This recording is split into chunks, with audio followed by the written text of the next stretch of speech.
सिंध काबीना ने बलदियाती कानून पर अपोजिशन जमातों से मुज़ाकरात में तय होने वाले नुकात पर अमल दरामद करने का फैसला किया है।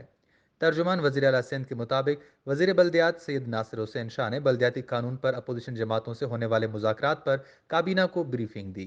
काबीना ने इतफाक़ राय से तय होने वाले नुकात पर अमल दरामद का फैसला किया और नुकात को नाफिज करने के लिए कमेटी कायम कर दी। वज़ीर आला हाउस में वज़ीर आला सिंध सैयद मुराद अली शाह की ज़ेर सदारत सिंध काबीना का इजलास हुआ। वज़ीर आला सिंध मुराद अली शाह का कहना था कि अपोजिशन जमातों से जिन नुकात पर इतफाक़ राय हुआ है उसको लागू करेंगे। वज़ीर जंगलात तैमूर टालपुर ने काबीना को जज़ायर के हवाले से ब्रीफिंग दी। काबीना ने बंडल और बुडो जज़ायर को प्रोटेक्टेड फॉरेस्ट डिक्लेयर करने और नोटिफिकेशन जारी करने की मंजूरी दे दी।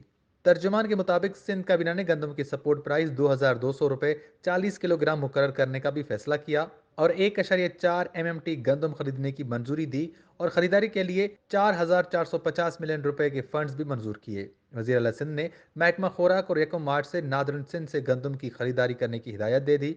काबीना ने कोऑपरेटिव मार्केट और विक्टोरिया मार्केट के मुतासरीन को मुआवजा देने की भी मंजूरी दे दी। सिंध काबीना ने SMBR को मलिर एक्सप्रेसवे के साथ इराजी को महफूज करने की हिदायत दे दी। काबीना ने फैसला किया कि स्टील मिल्स इजाफी इराजी बेच नहीं सकती।